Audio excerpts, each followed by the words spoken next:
자, 우리 하나님의 말씀은 사도행전 15장 1절부터 5절까지 보겠습니다. 사도행전 15장 1절부터 5절까지입니다. 자, 우리 같이 읽겠습니다. 시작. 어떤 사람들이 유대로부터 내려와서 형제들을 가르치되 너희가 모세의 법대로 할례를 받지 아니하면 능히 구원을 받지 못하리라 하니 바울 및 바나바와 그들 사이에 적지 아니한 다툼과 변론이 일어난지라. 형제들이 이 문제에 대하여 바울과 바나바와 및 그 중에 몇 사람을 예루살렘에 있는 사도와 장로들에게 보내기로 작정하니라. 그들이 교회의 전송을 받고 베니게와 사마리아 다니며 이방인들이 주께 돌아온 일을 말하여 형제들을 다 크게 기쁘게 하더라. 예루살렘에 이르러 교회와 사도와 장로들에게 영접받고 하나님이 자기들과 함께 계셔 행하신 모든 일을 말하며 바리새파 중에 어떤 믿는 사람들이 일어나 말하되 이방인에게 할례를 행하고 모세의 율법을 지키라 명하는 것이 마땅하다 하니라. 아멘.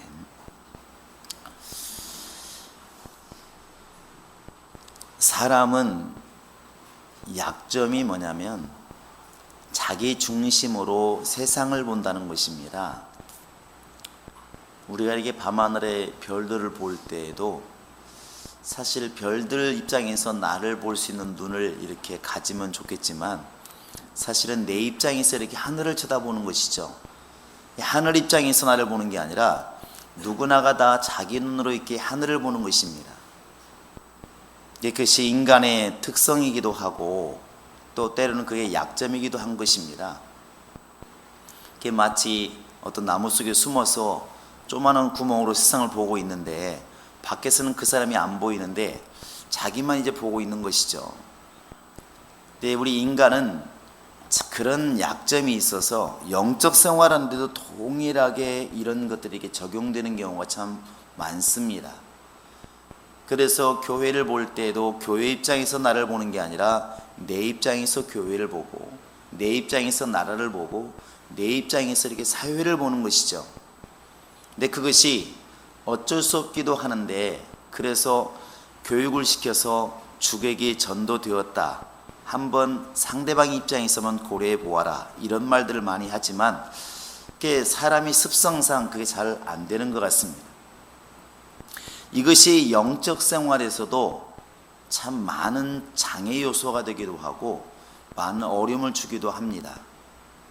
이것이 안 돼버리면 인본주의니 신본주의니 하는 이런 말들이 사실 의미가 없는 겁니다. 신본주의라고 하는 것은 말로 말하는 하나님의 의도를 이렇게 제대로 안다 하는 것도 하나님 입장에서 얼마나 이해하고 하나님 입장에서 얼마나 제대로 보고 있느냐는 것이죠. 분명히 내가 생각하는 것이지만 내 입장에서 하나님을 보는 것이 아니라 하나님 입장에서 나를 볼 때 어떻게 보이느냐 하는 것이죠. 이렇게 시선을 바꿀 수 있는 거 이게 참 쉽지 않은 것 같습니다.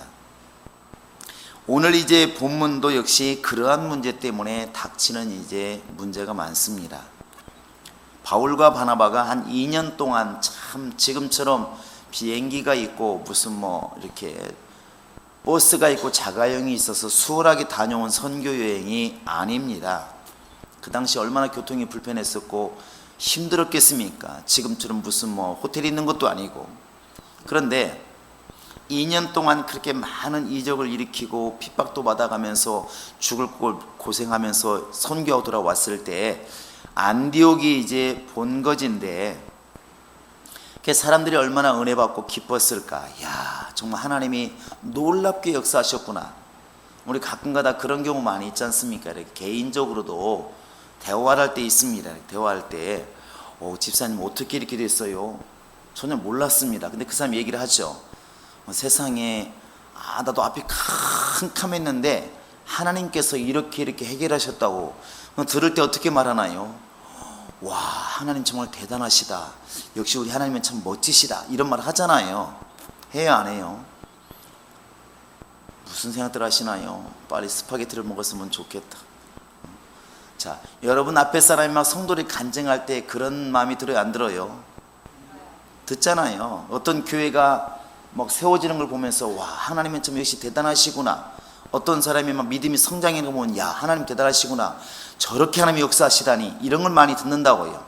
도저히 길이 안 보이는데 하나님이 이렇게 역사하셔서 야, 그 문제 해결됐을 때 듣는 사람들도 은혜가 됩니다. 와, 하나님은 그렇게 역사하시는구나. 2년 동안 바울과 바나바가 이 교회에서 파송을 받고 저 먼 길을 돌아와서 헌교로 와서 그들이 간증을 합니다. 하나님께서 구브로에서는 세상에 서기오 바울 총독을 변화시켜서 이렇게 엄청난 일을 하셨다고, 이고니온에서는 이런 일이 있었고, 뭐 루스드라에서는 이런 일이 있었고, 더베에서는 돌에 맞아 죽을 뻔했는데 하나님이 살리셔서 또 살았습니다. 막 이런 간증을 했을 때 성도들이 맞아 죽는다고 말할 때는 큰일 날 뻔하셨네, 하나님 보호하셨네, 이렇게 말하다가 또 막 이렇게 뭐 병자가 났고 이런 얘기 쓰면, 안전병이 나왔으면 와, 우리 하나님 역시 멋지시다, 이런 말 하지 않겠습니까? 안디옥에 큰 기쁨이 있었겠죠, 그 안디옥 교회에. 그런데 그 기쁨만 있는 게 아니라 그 안디옥 교회에 누가 왔냐면 예루살렘에서 이제 사람들이 온 것입니다. 유대로부터 사람들이 왔어요. 그 유대에서 온 사람들의 머릿속에는 뭐가 있냐면 율법이 항상 이 마음속에 자리 잡고 있습니다. 이 사람들은 예수를 안 믿는 사람들이 아닙니다. 예수를 믿는 사람들인데 또 불구하고 어떻게 말을 하냐면, 너희가 예수를 믿고 구원받는 건 맞지만 율법과 할례를 행하지 않으면 구원을 받지 못할 것이다, 이렇게 말을 하는 거예요. 지금 15장 1절에 여러분 읽어보시면 이미 이 내용을 기록하고 있는 것입니다. 한번 읽어보실까요? 시작. 어떤 사람들이 유대로부터 내려와서 형제들을 가르치되 너희가 모세의 법대로 할례를 받지 아니하면 능히 구원을 받지 못하리라. 이 말을 지금 왜 하냐면, 바울이 어떻게 전도를 했냐면 이렇게 전도를 했어요. 여러분, 예수만 믿으면 구원을 받습니다. 예수만 영접하십시오. 그러면 구원 받습니다. 이렇게 전도를 했어요. 틀렸나요? 맞았나요? 여러분이 이 말을 받아들이십니까? 안 받아들이십니까? 왜 대답을 안 하시나요? 껄쩍지근한가요? 여러분, 예수만 믿으면 구원 받습니다. 아멘이십니까? 생각 좀 해봐야 되겠습니까? 어멘이시신 분이 계시는데, 자, 예수를 믿으면 구원 받습니다. 근데 어떤 분이 이렇게 말하는 것이죠. 율법을 어겨도, 말씀대로 안 살아도, 이렇게 질문하면 여러분 뭐라 대답하실까요? 자, 다시 한번 물어볼까요? 하나님 말씀을 잘 지키지 않고 성경에 나와 있는 말씀을 잘 지키지 않아도 예수만 잘 믿으면 구원 받는다. 아멘입니까? 아니면 생각 좀 해봐야 되겠습니까? 대답이 혼란스러우기 시작했어요. 말씀을 물론 잘 안 지키는 것은 잘 믿는 건 아니에요. 그런데 말을 좀 애매하게 했지만, 자, 말씀을 좀 잘 안 지키는데 말씀을 제대로 안 지키면서 예수만 믿었기 때문에 구원을 받는다, 안 받는다? 우리 집에 가서 고민 해보셔야 되나요? 자, 어떤 사람이 보니까 열심히 예배하고 도와주고 선을 베풀고 용서라 말하는데 용서도 안 하고 예배도 잘 안 드리고, 보니까 쌈박질도 잘하고 어떻게 보면 교회 욕만 먹이는 것 같은데 자기는 예수를 믿는다고 말을 합니다. 구원 시켜야 될까요? 지옥 보내야 될까요? 대답을 해보세요. 그럴 때 하는 말이 있습니다. 하나님 알아서 하시겠지. 자, 이래서 혼란이 오는 겁니다. 이래서. 그러니까 뒤에 보시면 2절에 이제 한번 읽어볼까요? 시작. 바울 및 바나바와 그들 사이에 적지 아니한 다툼과 변론이 일어난지라.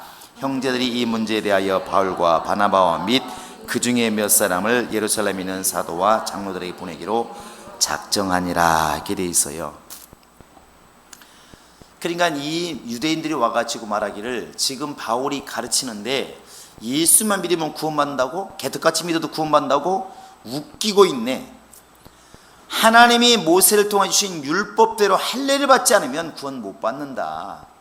말씀을 지키지 않는데 무슨 구원을 받느냐? 이렇게 말을 한 거예요. 이렇게 말하니까 그럴싸해 안 해요. 그래서 사람들은 성도로 혼란스러운 겁니다. 바울의 말을 들으면 예수만 믿으면 구원받을 거라고 생각 기뻤는데, 유대인들이 와가지고 야, 모세 율법대로 할례를 받지 않으면 구원을 못 받는다면 할례를 또 받아야 되는 것인가? 그 말 들어보니까 이 하늘 말씀이 맞긴 맞은데 혼란스럽다는 것이죠. 이 당시에 신약 성경이 있었던 것도 아니기 때문에 성경이라고 하면 구약 성경입니다. 성경을 가지고 들이대니까 성도들 혼란스러운 거예요. 그러니까 이제 바울과 바나바와 그들 간에 싸움이 벌어지는 것이죠. 다툼이 벌어진 것입니다. 왜 지금 그리스도 안에서 진리로 자유한 사람들을 갖다가 율법으로 매이려고 그러느냐? 바울은 이렇게 말하는 것이고, 유대인들은 예수를 믿기는 믿어도 율법을 지켜야 되지 않느냐? 이렇게 말하는 것입니다. 이게 막 다툼이 일어나는, 지금도 아마 이것은 해결이 안 된 것 같아요. 지금도 이렇게 가만히 목사님들 설교를 들어보면 하나님께서 이제 율법을 폐한 적이 있느냐? 지금 진리 시대다 하더라도 율법을 지켜야 된다, 이렇게 설교하시는 분도 계시더라고. 또 어떤 분은 어차피 율법은 못 지키는 것이다, 그러니까 율법 지키려고 애쓰지 마시고 그냥 예수 안에서 자유하시기 바랍니다, 이렇게 또 설교하시는 분도 계시더라고요. 여러분, 이렇게 양쪽으로 접근해 보면은 혼란스럽다고. 이거 율법을 완전히 무시하자니 이게 뭔가 좀 껄쩍지근하고, 그 율법을 그럼 지킬래? 그러면 또 못 지킨다고 말할 것이고, 이건 많이 혼란스러운 부분이에요. 네, 이건 참 정답을 내기는 어려울 것처럼 보이지만 우리는 분명히 아셔야 됩니다. 율법은 예수 그리스도에게 인도하는 법이라고 그랬어요. 율법을 인간이 지킬 능력이 사실은 없습니다. 그렇다고 해서 율법을 어기면 살 수 있느냐? 못 살죠. 우리 여러분과 지금 나는 율법을 지키는데 예수 안에서 지키는 자들입니다. 할렐루야. 따라서 하세요. 나는 예수 안에서 율법을 지키는 자다. 시작. 예수를 믿고 모든 율법을 다 지킨다, 이런 개념이 아니고, 예수를 제대로 예수 안에 거하면 율법을 완성한 게 된다는 것입니다. 이 개념을 좀 잘 이해했으면 좋겠어요. 자, 여러분, 물속에 들어가면 삽니까? 죽습니까? 죽어요. 물 밖에 나오면 살아요. 그런데 물속에 들어가면 산다고 말을 할 때 어떻게 살 수 있냐 이것이죠. 물속에 들어가다니 죽고, 안 들어가면 죽고, 그럴 때 잠수함을 타고 들어가면 살 수 있는 것처럼 우리가 지금 율법이라고 하는 것을 제대로 지킬 만한 사람은 아무도 없습니다. 제가 어떤 분이 이런 말을 해요. 어떤 분이 이렇게 질문했어요. 율법을 안 지키고 그러면 개차반으로 살면 그게 되는 거냐고. 아무리 지금 예수를 믿어도 율법은 지켜야 되는 거 아닙니까? 이렇게 말을 하는 거예요. 그러면서 십계명이라든지 이런 것들을 우리는 철저히 지켜야 된다, 이런 쪽으로 이제 접근을 해요. 제가 그런 얘기 했습니다. 맞다고 틀렸다고 보기는 어려운데 제가 물었어요. 그러면 그 율법을 지켜야 된다고 맞다고 볼 때 지킬 수 있느냐 했더니 지킬 만큼 지켜야 된다는 거예요. 율법이라고 하는 것은 613가지인가 조항이 있다고 그러는데, 그 613가지 조항 중에서 612가지를 지켰어도 한 가지만 어기면 여러분 죽습니까? 삽니까? 죽어요. 모든 걸 지켰어도 한 가지만 어기면 죽습니다. 그러면 나는 613가지를 하나도 안 지켰어, 너는 612가지를 지켰어. 너는 마음의 위로가 될지는 모르겠지만 어차피 안 지켜 죽는 건 마찬가지라는 것이죠. 그래요, 안 그래요? 뭐가 혼란스럽나요?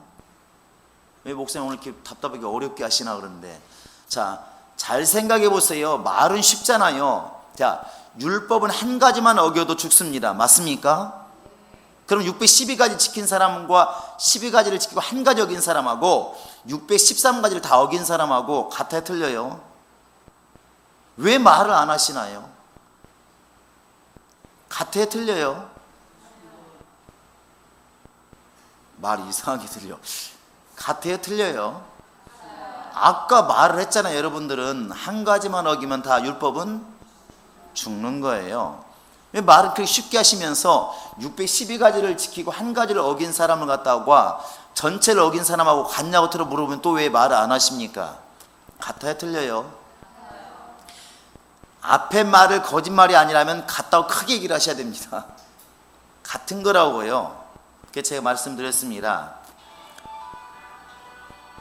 율법을 보통 일이 아니에요. 자, 율법을 그러면 당신은 다 지킬 만큼 능력이 있느냐는 거, 못 지킨다는 거예요. 그 어차피 가다 죽을 거 왜 그렇게 가야 된다고 말을 하냐 이것이죠. 그때부터 대답을 또 아니다. 뭔가 답답하잖아요. 이치 안 맞잖아 이게요. 율법을 어기면 사느냐? 죽습니다. 여러분과 지금 내가 사는 것은 율법을 지키려고 여러분 애쓰는 그 신앙 자체가 살리는 게 아니라는 것입니다. 아니라는 거예요.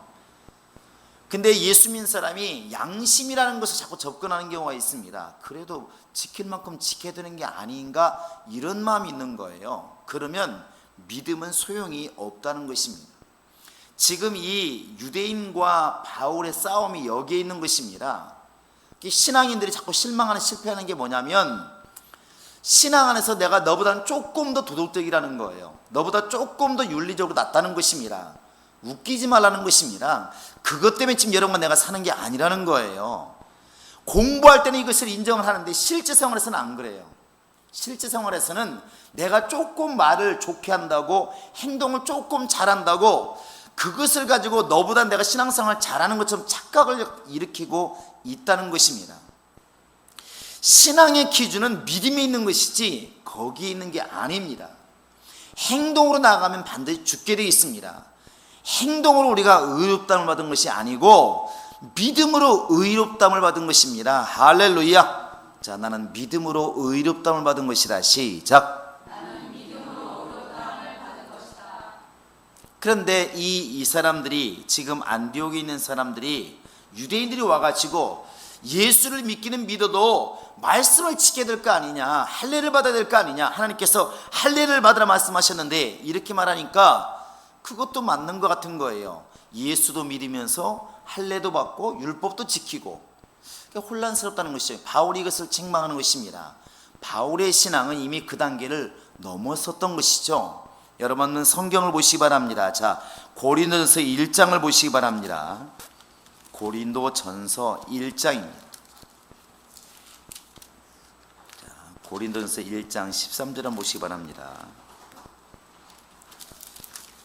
13절부터 한번 17절까지 한번 읽어보겠습니다. 여기는 침례 가지고 싸우는 것인데 한번 잘 내용을 보시기 바랍니다. 시작. 시작. 그리스도께서 어찌 나뉘었느냐? 바울이 너희를 위하여 십자가에 못 박혔으며 바울의 이름으로 너희가 침례를 받았느냐? 나는 그리스도와 가이보 외에는 너희 중 아무에게도 내가 침례를 베풀지 아니한 것을 감사하노니 이는 아무도 나의 이름으로 침례를 받았다 말하지 못하게 하려 함이라. 내가 또한 스데바나 집사람에게 침례를 베풀었고 그 외에는 다른 누구에게 침례를 베풀었는지 알지 못하노라. 그리스도께서 나를 보내심은 침례를 베풀게 하려 하심이 아니요 오직 복음을 전하게 하려 하심이로되 말의 지혜로 하지 아니함은 그리스도의 십자가가 헛되지 않게 하려 함이니라. 17절만 다시 한번 읽어보시기 바랍니다. 시작. 나를 보내심은 침례를 베풀게 하려 하심이 아니요 오직 복음을 전하게 하심이로되. 자, 바울이 정확하게 인지하고 있는 것은 사람들이 그 당시에 누구한테 침례를 받았느냐 이게 굉장히 중요한 거예요. 누구에게 속해 있느냐. 나는 바울의 사람이다, 나는 바나바 사람이다, 이런 게 굉장히 이렇게 중요했다는 것입니다. 바울이 통탄한 것입니다. 나도 아무것도 아니고 바나바도 아무것도 아니다. 자라나게 하시는 건 하나님이신데 왜 사람들이 침례받은 사람의 파라고 생각을 하느냐? 침례가 그렇게 중요하냐? 웃기지 마라. 하나님이 지금 나를 보내신 것은 침례를 주라고 지금 보낸 게 아니라 복음을 전하라고 지금 보낸 것이다. 복음을 전하라고.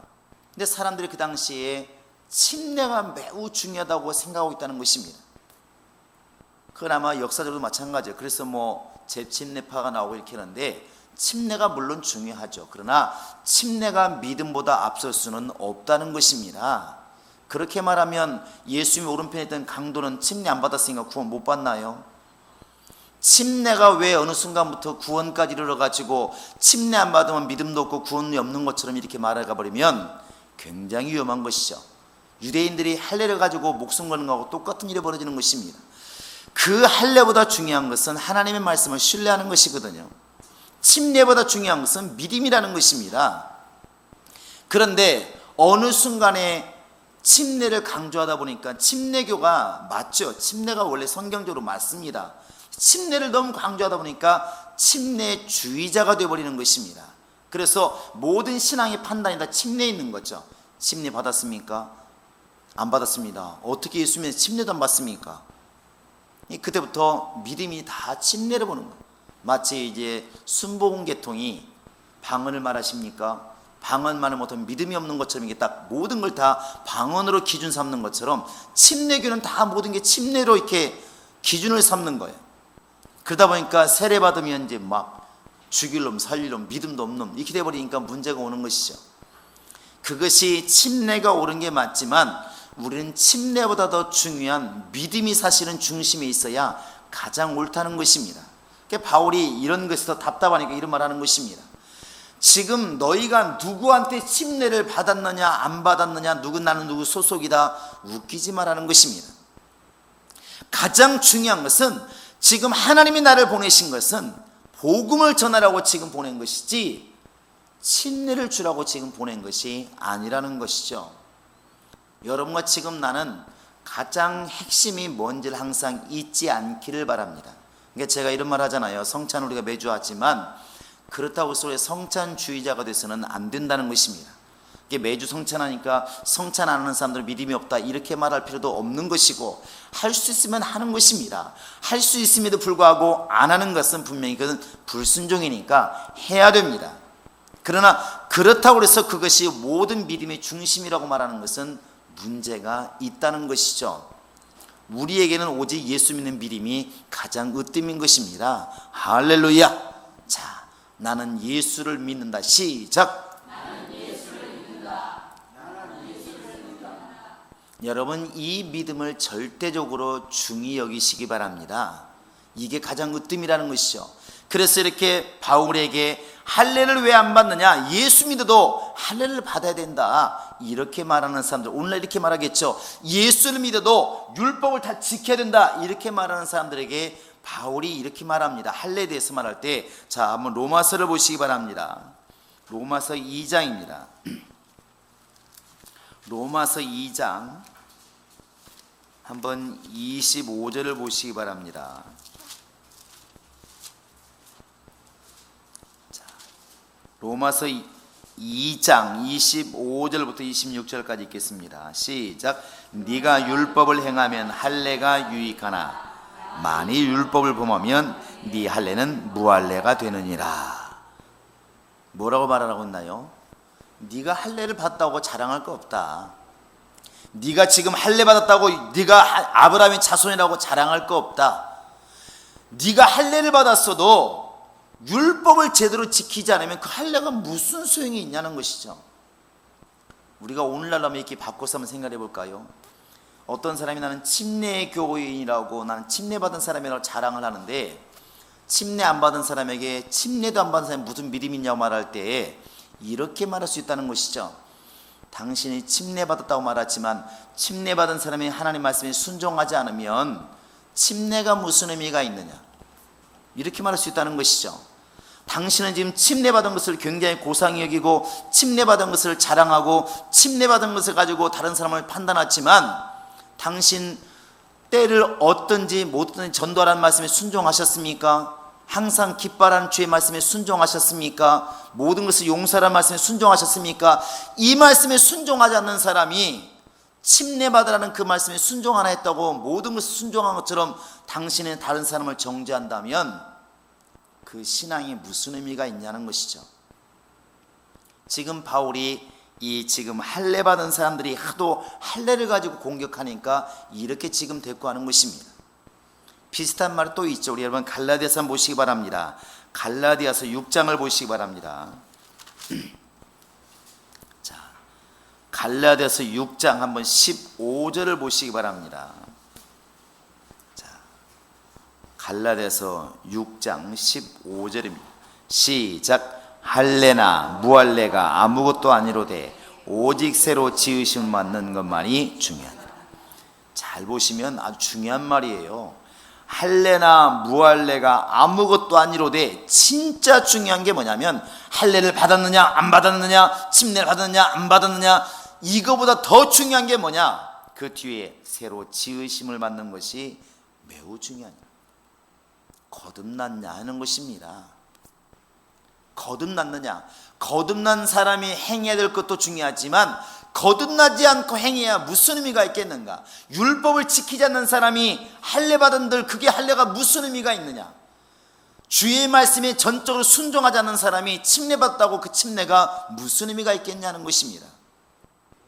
그래서 베드로는 3장에 침례를 말할 때에 이 물이라고 하는 것, 침례라고 하는 것이 구원을 주는 게 아니라는 것이죠. 그냥 선한 양심이 하나님을 향하여 찾아가는 것이니라. 우리는 지금 이 바로 안디옥 교회에서 일어나고 있는 이 분쟁을 여러분 잘 보셔야 됩니다. 지금도 마찬가지라는 것이죠. 바울이 은혜로 구원을 받는다, 오직 예수 그리스도를 믿음으로 은혜로 구원을 받는다 그러니까 그동안에 하나님을 잘 섬긴다는 유대인들이 예수를 믿으면서도 모든 것을 합해서 믿으려고 한다는 것이죠. 예수도 잘 믿어야 되고 율법도 잘 지켜야 되고. 근데 바울은 말하는 것입니다. 너희가 이 뒤에 물론 이제 안디옥 교회가 안 되죠. 예루살렘 교회에서 회의가 벌어져서 이방인들에게는 이 무거운 짐을 지게 하지 말자 그래서 물론 결론 내립니다. 아마 다음 주에 나오겠지만, 그래서 결국 지금 여러분과 지금 나는 할례를 받지 않습니다. 근데 처음에 이 할례를 받지 않아야 된다는 이것까지 올 때까지는 이런 분명한 막 싸움들이 있었다는 것이죠. 그게 개인도 마찬가지고 교회도 마찬가지예요. 지금도 교회들이 다 이렇게 얘기합니다. 여러분, 예수 믿으면 구원받습니다. 은혜로 구원받습니다. 예수만 믿으시면 강도든 도둑놈이든 누구나 다 회개하면 구원받습니다. 이렇게 말을 해요. 설교를 하는데 반대로 질문합니다. 또 아니 그런데 그러면 십계명을 어기면, 율법을 어기면 어떻게 됩니까? 물어보면 그것도 다 지킨다고 말을 했죠. 이게 너무나 혼란스럽다는 것입니다. 과연 진리의 법과 율법을 과연 다 지킬 수가 있을까? 이미 안 된다고 배웠어요. 율법은 인간이 지킬래야 지킬 수가 없는 법입니다. 그리고 이 법 자체가 믿음이 오기까지, 곧 예수가 오시기까지만 존재하는 법이라고 그랬어요. 예수님께서 5장에 보면 이미 내가 이 율법을 이게 폐하러 온 게 아니라 완성하러 왔다. 그러면 불완전한 집에 살 것인가, 완성된 집에 살 것인가? 완성된 예수 안에 사는 것이 맞습니다. 여러분, 지금 내가 예수 안에서 율법을 다 지키려고 하면은 100% 못 지키게 되어 있습니다. 어떻게 지키느냐? 예수를 대신 삼아서 우리가 지키는 것입니다. 할렐루야. 이게 다른 거예요. 예수를 믿으면서 율법을 다 지키려고 한다? 불가능하게 되어 있습니다. 그러면 이렇게 말하겠죠. 그래도 지킬 만큼은 지켜야 되지 않겠는가? 그거나 뭐가 다릅니까? 아까 말하지 않습니까? 613가지에서 612가지를 지키는 사람이나 애당초에 한 가지를 못 지키는 사람이나 어차피 율법 어긴 건 다 마찬가지라니까 그러네요. 100만 원 사기친 사람이나 1억 원 사기친 사람이나 사람들은 뭐라고 말을 해요? 무슨 꾼? 사기꾼이 똑같은 겁니다. 똑같은 거라고요. 근데 우리가 이렇게 이론적으로 말하면서도 아직도 율법을 지키지 못해서 마음에 껄쩍지근함이 있다고 하는 것은 이론으로 아는 것과 행동이 지금 다르다는 것입니다. 그래서 성경에서는 자꾸 예수 안에 거하라는 것입니다. 예수를 통해서만 율법을 우리는 완성할 수가 있습니다. 할렐루야. 그래서 생명의 성령의 법이라고 로마서 8장 1절 2절에 이렇게 말하고 있는 것입니다. 율법을 어기라는 게 아니라 예수 안에서 지키라는 것입니다. 자, 이렇게 한번 예를 들어 볼까요? 자, 히말라야 에베레스트를 우리는 올라가기 어렵습니다. 물론 억지로 올라가는 사람이 있지만 전혀 못 올라가는 사람을 생각해 보십시오. 그러면 올라갈 만큼 올라가다 죽는 걸 뻔히 아는데 그만큼 올라갔다고 대단하다고 말할 것이냐 하는 것입니다. 근데 하나님 이렇게 말씀하시는 것이죠. 그냥 비행기 타고 올라가라 이렇게 말씀하셨어요. 그런데 비행기 타고 올라가면서도 계속 걸어 올라가는 것을 염두에 두고 있다고 한다면 이게 안 맞는다는 것이죠. 차원이 다른 것입니다. 여러분과 지금 나는 율법을 못 지킨다고 포기한 사람들이에요. 해보세요. 나는 율법 못 지켜. 시작. 해보세요. 시작. 예수님이 대신 지킬 거야. 시작. 무책임한 것 같죠? 성경이 그렇게 말하고 있는 걸 어떻게 하겠습니까? 너무 단순한데 나는 율법을 지킬 능력이 없습니다. 그래서 이런 비유를 들잖아요. 비가 오는데 빨리 뛰어가는 사람과 천천히 가는 사람 누가 비를 많이 맞는 것 같아요? 뛰었더니 어떤 분 이런 말 하더라고. 목사님 뛰면 비 더 맞아요. 왜? 그랬더니 뛰면은 천천히 가면 저기 내리는 비는 안 맞는데 달려가면 저기는 비까지 같이 맞는데 이렇게. 그 말도 틀린 건 아니더라고. 앞에만 비가 맞더만 뒤에는 안 맞. 걸어가면 비가 안 맞냐? 맞잖아요. 그런데 비가 올 때 뛰어가든 걸어가든 어차피 비 맞는 거 마찬가지예요. 우리가 예수 없이 율법을 지키려고 하는 사람이나 못 지키는 사람이나 어차피 율법으로 죽는 건 마찬가지입니다. 그런데 그때 비를 안 맞는 방법은 뛰어가고 안 걸어가고 군뱅이처럼 겨가고 이게 아니라니까 그러네요. 애당초에 그렇게 쓰는 비를 안 맞을 방법이 없습니다. 그때에는 우산 쓰는 방법이 최고예요. 우산 쓰면 그건 되는 겁니다. 할렐루야. 우산이 내 대신 비를 맞는 거예요. 예수님께서 율법의 요구를 다 들어주신 겁니다. 나는 예수의 요구만 들으면 되는 것입니다. 이게 진리의 법이라는 것입니다. 할렐루야. 자, 따라서 하세요. 예수는 율법의 요구를 들으시고 나는 예수의 요구를 듣고, 그게 성경의 법칙이에요. 구약 성경의 그 많은 율법의 요구를 누가 이루셨느냐? 예수님이 다 이루셨어요. 그래 십자가 지면서 다 이루었다. 예수님이 다 이루셨어요. 그리고 예수님 말씀하십니다. 너희는 내 멍에를 보고 내가 배우라. 내 안에 거하라. 나를 따르라. 이게 예수의 말씀이에요. 우린 예수 말씀, 예수를 따라가면 되는 것입니다. 그러면 율법 자체가 요구하는 것은 이미 다 예수가 담당하셨기 때문에 예수께서 담당하신 그 공로가 내 것이 된다는 것이죠. 그래서 우리 예수의 공로를 자랑하는 거 아니겠습니까? 율법을 지키려고 하는 유대인들은 전혀 율법을 이룰 수가 없지만 예수를 따라가는 여러분과 지금 나는 율법을 완성한 자가 된다는 것입니다. 율법과 예수는 여러분 그렇게 이해하시기 바랍니다. 앞으로 그러니까 누군가가 율법을 가지고 나는 조금 더 잘 지키니까 너보다 믿음이 있다 이렇게 말할 때 여러분 코웃음 치시기 바랍니다. 웃기고 있네 하시기 바랍니다. 내가 사는 것, 여러분이 사는 것은 율법을 나는 하나 지켰거든 10개 지켰기 때문에 네가 훌륭하다 그게 아니고 예수 안에 있기 때문에 율법을 지금 완성하고 율법을 벗어날 수 있는 것이지, 율법을 지키는 것은 절대적으로 율법을 벗어날 수가 없다는 것입니다. 그래서 그런 얘기를 하는 것입니다.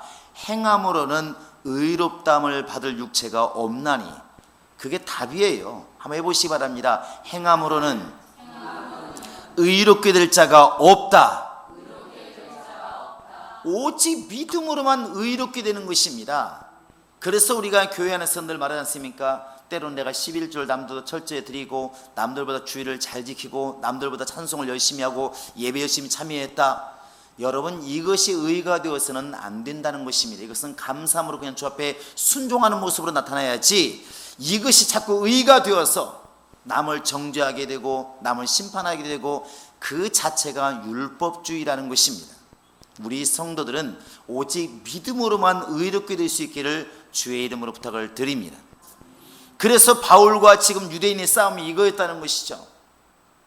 유대인들은 당신은 예수 믿으면서도 왜 율법을 안 지키냐 이렇게 말할 때, 어차피 율법으로는 우리는 의롭게 될 수가 없으니까 믿음으로만 의롭게 되기를 원한다, 이걸 막 주장한 것이죠. 막 이제 싸움이 일어난 것이죠. 그런데 이제 안에서는 결판이 안 나는 것입니다. 결판이 안 나니까 안디옥 교회에서 바울과 및 바나바와 그들을 갖다가 이제 대표로 삼아서 저 예루살렘으로 보내게 됩니다. 거기 누가 있냐면 베드로와 사도들이 있고 예루살렘 교회가 있습니다. 자, 우리 한번 성경을 볼까요? 자, 3절 한번 보시겠습니다. 2절 3절 한번 읽어봅시다. 시작. 바울 및 바나바와 그들 사이에 적지 아니한 다툼과 변론이 일어난지라 형제들이 이 문제에 대하여 바울과 바나바와 및 그 중에 몇 사람을 예루살렘에 있는 사도와 장로들에게 보내기로 작정하니라. 그들이 교회에 전송을 받고 베니게와 사마리아 다니며 이방인들이 죽게 들어온 일을 말하여 형제들을 다 크게 기쁘게 하더라. 자, 바울과 바나바와 몇 사람을 갖다 뽑아가지고 그러면 이 문제를 야, 예수 믿으면서 율법을 지키고 할례를 받아야 될 것이냐, 아니면 할례를 안 받아도 되느냐, 예수만 잘 믿으면 되느냐, 이것을 우리끼리 결정하지 말고 한번 예루살렘에 있는 사도에게 물어보자. 그래서 예루살렘으로 보내게 되고 바울과 바나바도 같이 이제 가게 됩니다. 가게 돼요. 그런데 5절에 보시면 역시 예루살렘에 가도 역시 유대인들이 있습니다. 그들이 똑같이 말을 하죠. 우리 한번 시작. 바리새파 중에 어떤 믿는 사람들이 일어나 말하되 이방인에게 할례를 행하고 모세 율법을 지키라 명하는 것이 마땅하다. 똑같은 말을 하죠. 믿는 게 중요하지만 그러나 할례도 중요하다 이거예요. 이렇게 똑같이 이제 유대인들의 머릿속에는 처음에 얘기한 것처럼 자기들이 배운 바가 있어서 이것을 벗어나기가 참 어려운 거예요. 그러니까 지금 여기 말하는 사람들은 유대인 중에서 예수를 믿었다고 하는 것은 굉장한 믿음이에요. 용기도 대단하고, 그럼에도 불구하고 예수를 믿기는 믿지만 그러나 과거의 것도 안 버리고 있는 것입니다. 참 이게 고린도서 5장 10절에 나와 있는 것처럼 그리스도 예수 안에 있으면 새로운 피조물이라 그랬는데 이게 참 어려운 것 같아요. 이게 어떤 목사님이 간증을 이렇게 보니까 그분이 스님이었다가 예수를 믿었대요. 스님이 이렇게 주지 스님 하다가 20몇 년 하다가 이제 예수를 믿으니까 이 습관이, 이게 항상 인사하는 습관이 처음에 그때 많이 힘들었대요. 교회 오면 아유 안녕하십니까 할렐루야 이렇게 해야 되는데 안녕하세요 그런데 손이 간대요. 이게 하루아침이 된 게 아니라 이게 하도 몇십 년 동안 그랬기 때문에 아침 저녁 연습했으니까 이게 우리 교회 다니는 사람들이 뭔 말씀 할렐루야 그런 것처럼 우리 해놓고 놀래잖아요. 근데 그 사람들이 이게 습관돼가지고 실제로 옛날 시험교회 있을 때 그 노태우 전 대통령 부인이었던 김옥숙 여사와 함께 이렇게 절에서 같이 일하던 분이 있어요.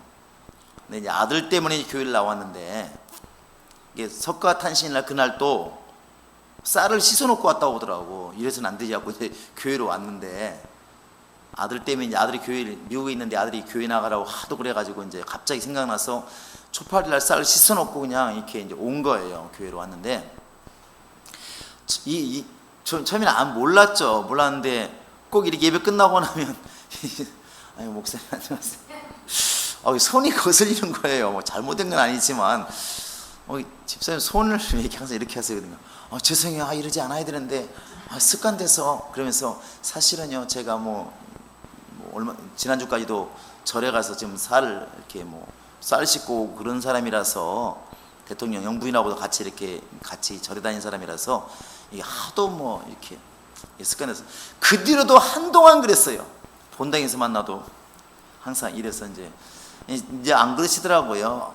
몇 년 지나니까 안 그러시더라고. 근데 어떤 그 목사님도 간증하시는데 그것 때문에 힘들었대요. 이렇게 교회를 나와서 예수 믿는데 불구하고 인사라면 이게 손이 어느 순간 올라가 있다는 거예요. 이게. 근데 그게 행동뿐이겠습니까? 그건 우리 사이에 제가 지난도 말씀드렸지만 우리 언어에도 우리 사상과 전통이 숨어 있다고 그랬잖아요. 우리도 당연히 와 신난다 이러면 야 난장판이네 아수라장이네 이런 말 쓰잖아요. 이런 뿌리를 올라가 보면 다 옛날에 다른 나라 종교라든지 우리나라 종교가 이 뿌리가 되어 있어요. 우리 무신기를 쓰고 있습니다. 또 한국 사람들 마찬가지. 교회 와도 세상의 윤리, 한국 사람의 윤리가 그대로 담겨 있어요. 목사님 앞에 신방받는데 누군가가 만약에 상담하는데 의자에 앉아있는데 발 꼬고 앉아있으면 여러분 아들이 목사님과 지금 상담하고 들어가 보니까 잘하는 줄 알았더니 가보니까 발을 딱 꼬고 목사님하고 얘기하고 있네. 그럼 뭐라고 그러겠어요? 야 이놈아 발 내려.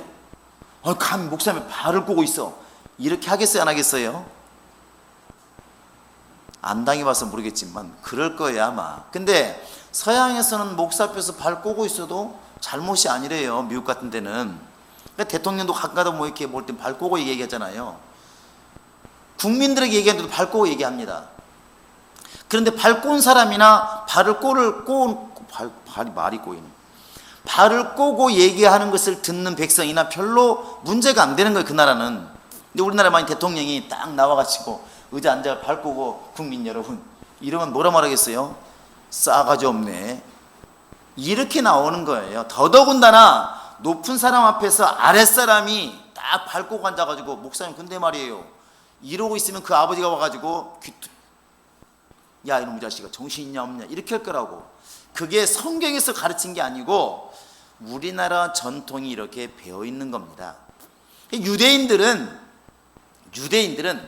하루 이틀 된 게 아니라 지금 수천 년 동안 할례를 계속 받아온 사람이에요. 그 할례 받는 것이 예수께 속한 사람이에요. 아브라함에 속한 사람이고 말씀에 속한 사람의 증거예요. 예수를 믿어도 할례를 안 받으면 뭐가 찜찜한 거예요.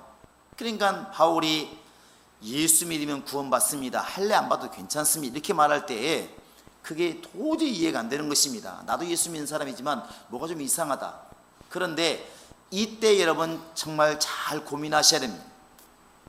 지금 바울과 바나바가 예루살렘 교회에 왔음에도 불구하고 역시 똑같은 바리새인들의 마음을 지금 말하는 것입니다. 그런데 나중에는 결국 여러분과 지금 나는 할례를 받지 않는 것처럼 이것 때문에 회의가 열립니다. 예루살렘 교회에서 야 이거 당해보지 않았으니까 이거 할례를 받게 해야 되냐 안 받게 해야 되냐, 율법을 지키게 해야 되느냐 안 지키게 해야 되느냐, 이렇게 회의가 열리게 되는데 초창기에 이런 과정을 거쳐서 여러분과 지금 내가 할례를 받지 않는 것입니다. 그런데 바로 여러분과 지금 나는 할례를 받았기 때문에 믿음이 있고 침례받았기 때문에 믿음이 있는 것이 아니라 예수를 믿었기 때문에 구원에 이르고 의에 이르는 것입니다. 이 기본을 늘 머릿속에 가지고 있기를 바랍니다. 할렐루야. 나는 믿음으로 의롭다함을 얻었다. 시작. 한 번 더 시작. 이렇게 말하면 또 한쪽에서 꼭 이런 사람들이 있죠. 아니 그러면 예수 믿고 나서 개차반으로 살아도 되는 것인가 할 수 있는데, 그렇게 법으로 지키라는 것이 아니라 이제는 내가 예수의 사람으로서 사람들에게 눈살을 찌푸리는 일을 하지 말아야 되겠다. 내가 지금 섬기고 있는 예수, 내게서 예수 향기가 나야 되는데 내가 나쁜 짓을 하면, 나쁜 말을 하게 되면, 나쁜 행동을 하게 되면 결국 복음의 문이 닫히게 되고 안 되니까 그렇게 살아서는 안 된다는 것입니다. 그러니까 예수 믿는 사람은 악하게 살아서는 안 되는 것입니다. 그런데 율법을 지킨다는 개념으로 그렇게 살아서는 안 된다는 것이죠. 무슨 얘기인지 아시겠습니까? 쉬운 것 같은데 굉장히 어려워요. 법을 지키는 개념으로 그렇게 살라는 것이 아니라 이제는 감사함으로 효도하라는 것입니다. 감사함으로 복음의 문이 닫지 않도록. 이 양쪽을 이해하시나요? 이해하시나요? 인사를 내가 가끔 이렇게 예를 드는데 아이들은 인사를 시키잖아요. 야 목사님 오셔서 인사해. 애는 안 해요. 조사님 누군데? 아저씨 누구야? 그럼 헐 다 꺾습니다. 부모들이. 야 이놈아 인사해. 그건 강제예요, 강제. 그러니까 아이들은 인사 안 하면 죽는 줄 알아요. 그렇게 배웠으니까. 사실 인사 하나 죽는 건 아닙니다. 그런데 나이가 먹으면 그냥 감사함으로 하잖아요. 진짜 안녕하세요. 너 시켜서 한 게 아니거든요. 사실은 이게 진짜 인사예요. 율법은 안 하면 죽이겠다는 거예요. 그러니까 합니다. 안 지키면 죽입니다. 지켜야 됩니다. 그게 율법이에요. 그러나 진리의 법은 안 해도 상관없고 해도 상관없어요. 그런데 감사함으로 한다는 것입니다. 여러분 지금 주일날 안 지킨다고 누가 죽이나요? 안 지켜요. 안 죽입니다. 그러나 내가 적어도 정말 이 날만큼은 주님을 우선으로 삼고 감사해야겠다. 그래서 주일날 나와서 예배하는 거 아니겠습니까? 그래요, 안 그래요? 11조 안 드리면 여러분 돈, 재산을 다 뺏어가겠다. 해야 되겠습니까? 안 해야 되겠습니까? 해야 됩니다. 근데 그렇게 지금은 11조 안 한다고 다 뺏어가느냐? 그런 개념 받아들이시면 안 됩니다. 내가 하나님이 내게 주신 것을 감사해서 내가 11조를 드렸을 때 그 11조가 온전한 11조가 된다는 사실입니다. 그래서 지금 이 당시에 지금 우리는 너무 쉽게 이해하지만 이 당시 유대인들에게는 이게 파격적인 일입니다. 어떻게 할례를 행하지 않지? 어떻게 이럴 수가 있지? 이해가 안 되는 것입니다. 그러나 이것이 바로 은혜라는 사실입니다. 믿음으로만 의롭다함을 받는다. 이것이 바로 이 당시에는 파격적이지만 여러분과 지금 나의 이방인들에게는 이게 바로 은혜가 됐다는 사실입니다. 할렐루야. 여기서 우리 분명히 알아야 될 게 뭐냐면, 이제 여러분과 지금 나는 이것은 우리가 지식으로 알고 있지만 사실은 그게 큰 어려운 건 아니에요. 여러분과 지금 나도 알고 있습니다. 믿음으로 의롭다함을 받는다. 그런데 한 가지 더 나아가자면, 지금도 지방교회나 이런 데서는 무교회주의가 있습니다. 무교회주의. 이 사람들은 교회가 필요 없다는 거예요. 그 논리가 뭐냐면, 우리 안에 성령이 임하셨으니까, 하나님이 임하셨으니까 굳이 교회가 필요 없다, 이런 말하고, 또 요한일서 2장에 보면은 너희에게 기름 부음이 있으니까, 성령이 너희에게 임하셨으니까 누구를 가르칠 필요도 가르침 받을 필요도 없다, 이런 말이 나와 있습니다. 그러니까 오늘날 이제 목사도 필요 없다, 이렇게 말하는 사람들이 있어요.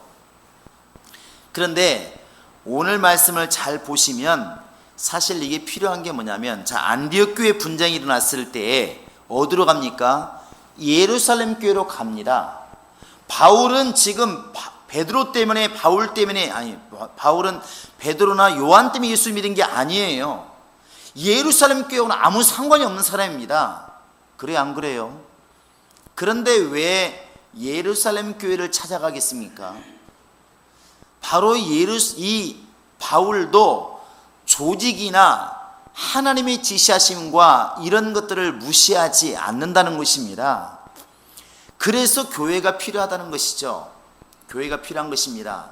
때로는 이렇게 그냥 한쪽만 보면, 누구죠? 영에 속한 사람을 쓴 게 누굽니까? 월치만리. 번개처럼 나오네. 그 월치만리 책을 읽어보면, 영에 속한 사람 이런 책을 보면 참 개인적으로는 굉장히 깊이 들어가 있어요.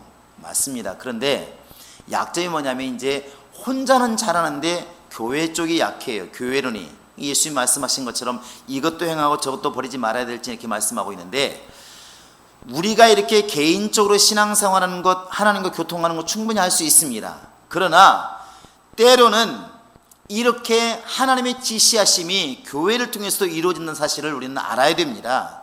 그러니까 지금 안디옥 교회 문제가 있을 때 굳이 왜 예루살렘 교회까지 갑니까? 바울이 자기가 이렇게 어떤 문제 다쳤을 때 왜 베드로를 찾아가겠습니까? 그런 것들을 무시해서는 안 된다는 것이죠. 그래서 요한계시로 보시면 알겠지만은 하나님께서 분명히 성령을 통하여 교회들에게 하시는 말씀이 있다는 것이죠. 그때 말할 때 개인들에게 말하지 않고 교회들에게 하시는 말씀이 있다는 것입니다.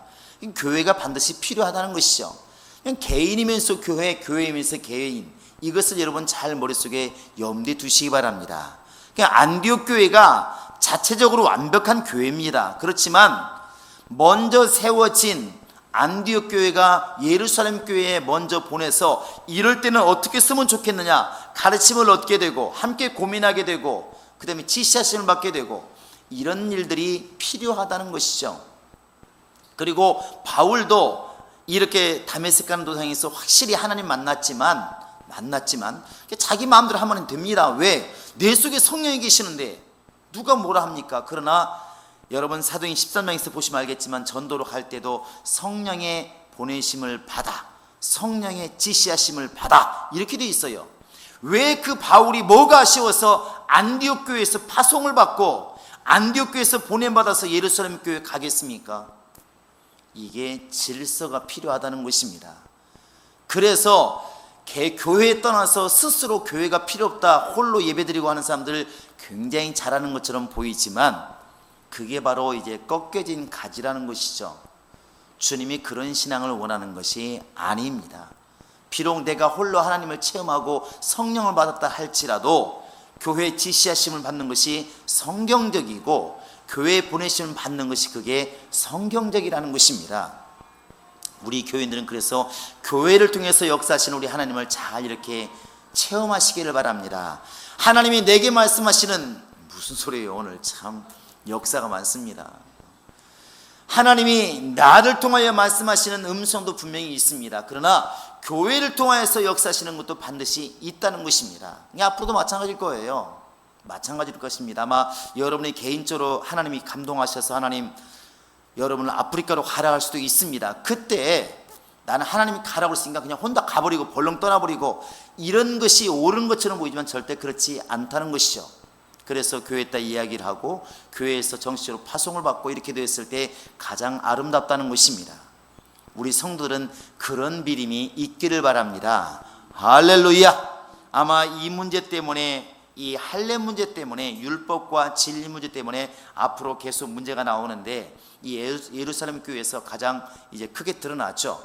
이 다음 시간에 나오겠지만 여러분 이런 걸 보시면서 신앙의 좀 잣대를 제대로 잡았으면 좋겠어요. 말로는 진리의 법 안에, 성령의 법 안에 있다고 그러면서 율법을 못 지켜서 전전긍긍하는 사람이 또 얼마나 많은가. 이렇게 가서는 안 된다는 것입니다. 우리의 신앙이 믿음으로 의롭다함을 받다는 이 근간을 절대로 잊지 않는 우리 성도가 될 수 있기를 주의 이름으로 축원합니다. 이 시간으로 같이 기도하시겠습니다. 이 시간에 기도할 때 하나님, 정말 내가 예수 그리스도 안에만 거하게 도와주시고 예수 안에서만 자유를 누리게 도와주시고 예수 안에서만 살게 하소서. 다 같이 우리 기도하시겠습니다. 살아계신 하나님 아버지, 우리와 함께하여 주시옵소서. 하나님이 함께하시고 인도하여 주시옵소서. 정말 진리 안에서 내 영혼이 자유하게 도와주시고 예수 안에서만 충만하게 도와주시고 예수 안에서만 내 영혼이 충만하게 도와주시옵소서. 하나님 아버지여, 내가 정말 율법 아래 있지 않게 도와주시고 진리 안에서 자유하러 참 자유하게 갈 수 있도록 하나님이 함께 하시고 인도하여 주시옵소서. 살아계신 우리 주 예수여 도와주시옵소서. 우리 주 예수여 도와주시옵소서. 우리 주 예수여 도와주시옵소서. 우리가 정말 진리 안에서 자유하게 도와주시고 하나님 아버지여, 이제는 율법에 매이지 아니할 수 있도록 하나님이 함께 하시고 도와주시옵소서. 하나님의 성령으로 인도하여 주시옵소서. 우리에게 역사하시고 우리에게 군노를 인도하여 주시옵소서. 하나님 아버지, 우리를 도와주시옵소서. 아버지여, 우리를 도와주시옵소서. 하나님의 성령을 도와주시고 인도하여 주시옵소서. 하나님이 역사하여 주시옵소서. 주께서 인도하여 주시옵소서. 살아계신 우리 하나님 아버지, 우리는 정말 예수 안에 있는 사람, 율법 아래 있는 사람인가를 잘 구별하게 도와주시고 이제는 예수 안에서 참 자유를 누릴 수 있도록 역사하시고 인도하여 주시옵소서. 율법을 지킬 수 없다는 것을 뻔히 알면서도 율법을 지키려고 애쓰는 그런 신앙이 아니라 예수께서 율법을 완성했다는 것을 믿고 예수 안에 거하려고 노력하는 우리가 될 수 있도록 하나님이 함께 하시고 인도하여 주시옵소서. 성령으로 인도받게 도와주시고 성령으로 신앙생활하게 도와주시며 성령 안에서 진리 가운데로 인도받는 우리 모두가 될 수 있도록 우리 하나님이 함께 하시고 인도하여 주시옵소서. 더 나아가서 이제 바울이 비록 하나님과 직접 대면할 수 있고 성령의 음성을 들을 줄 알고 하나님의 직접 계시하심으로 예수를 믿었지만, 그러나 사도들의 권위와 예루살렘 정말 교회의 권위를 인정했던 것처럼 우리가 스스로 살지 않게 도와주시고 교회를 인정하게 도와주시며 정말 믿음의 선진들을 인정하게 도와주시며 그들의 권위를 인정할 줄 아는 지혜가 있도록 하나님이 도우시고 인도하여 주시옵소서. 우리 모든 자들 속에 정말 성령의 능력을 주어서 우리가 율법 가운데서 헤매이지 않게 도와주시고 이제는 성령 안에서 자유롭게 진실함으로 감사함으로 영적 생활 잘할 수 있도록 하나님이 도우시고 인도하여 주시옵소서. 감사하고 예수님의 이름으로 기도합니다. 아멘. 우리 370장 찬양하시고 축도로 마치겠습니다.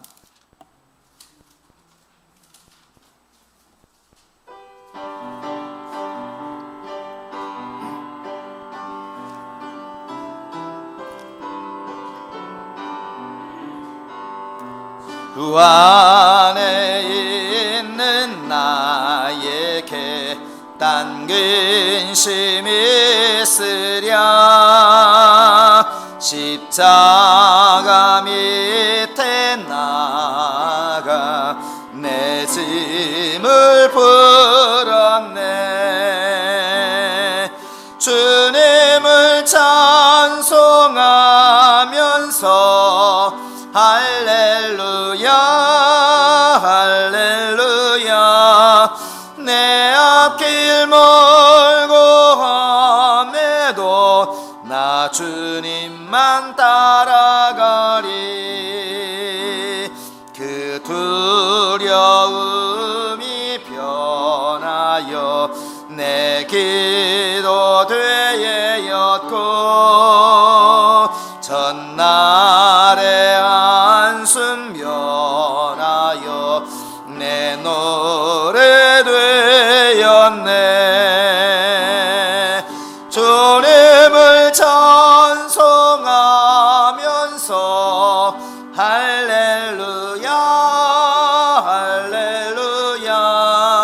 내 앞길 멀고 험해도 나 주님만 따라가리. 내 주는 자비하셔서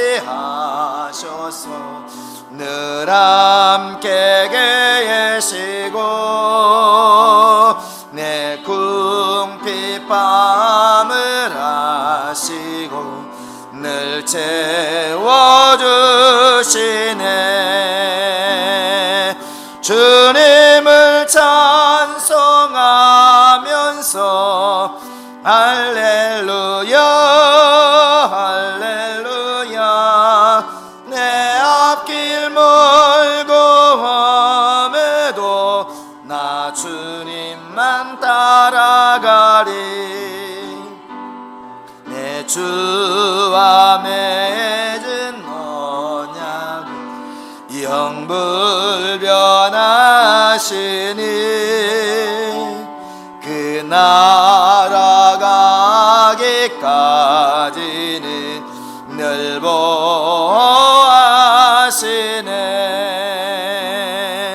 주님을 찬송하면서 할렐루야 할렐루야. 내 앞길 멀고 험해도 나 주님만 따라가리.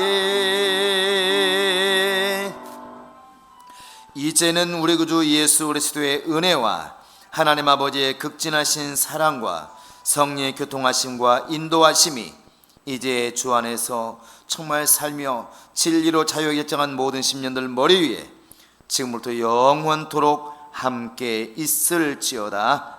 아멘.